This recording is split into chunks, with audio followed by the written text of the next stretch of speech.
Good morning. This is the South African Morning. If you've just joined us, let's get to this now. It's business unusual, and owners are looking for feasible ways to make life a bit less stressful, right? So commercial property expert Rael Levitt will talk to us about the changing needs of tenants and how pay-as-you-go leases are becoming a thing. InnoSpace CEO Rael Levitt joins me now. Good morning to you, Mr. Levitt, and thank you so much for your time. I mean, it's no secret. COVID has impacted many industries, but the commercial property space being one of them.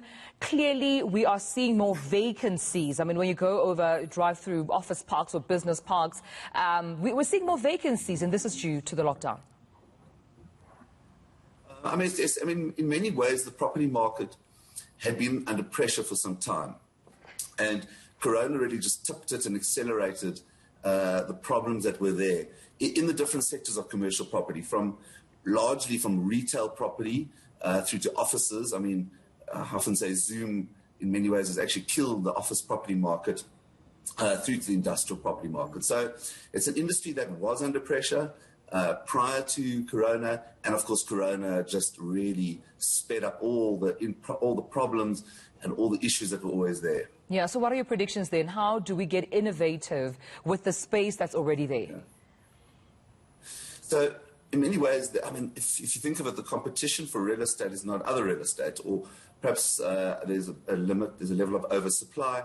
If you take retail property, the competition is a whole range of technology solutions. So deliveries, online deliveries, for example, dark kitchens would be another example where food has been produced in certain venues and then delivered to people's houses. And so on and so forth. I mean, offices in many companies still haven't gone back to office. So the property industry around the world is really rallying to solutions on how to resolve these issues and how to make property relevant. The biggest issue for many of the consumers, many of the tenants, is the ability to be flexible in terms of their leases. So the historic methodology of signing a 10 and a 15-year lease has really come out of fashion, out of play, and tenants are pushing back on that. So, what a lot of companies have done, and we at InnoSpace have done this as well, is we've created very flexible leases where tenants themselves can, if business isn't going well or there's a change in their business, they can actually exit the leases very early. Right. Is this where then pay-as-you-go comes into play? If I could just jump into there, because exactly. We're seeing that now as a new trend. Yes. So, I mean, in many ways, if you think of a hotel as a property industry, at a hotel, you pay as you go along. So you go to a hotel, you check in, you like its brand, you like its product, you like where it is. If you don't like it, you can pay as you go and you leave.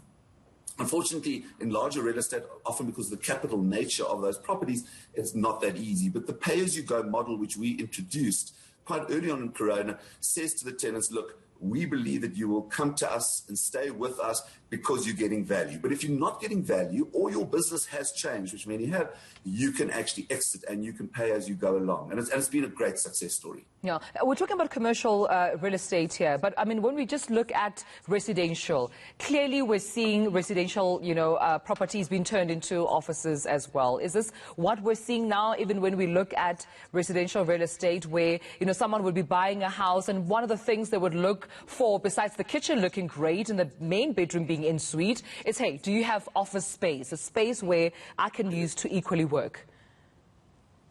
Yes, well, I mean, another factor which has happened to commercial real estate is this convergence of uses. So many people, even right now as we're speaking, are using their lounges as offices and so on and so forth. I mean, you're having hotels used as offices. We're in the industrial property sector.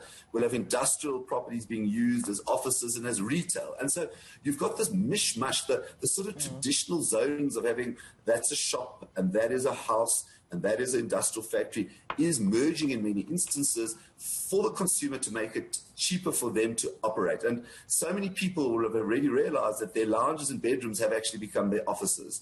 And then you would have office blocks which are becoming residential. So we're living in a period of enormous flux and enormous change.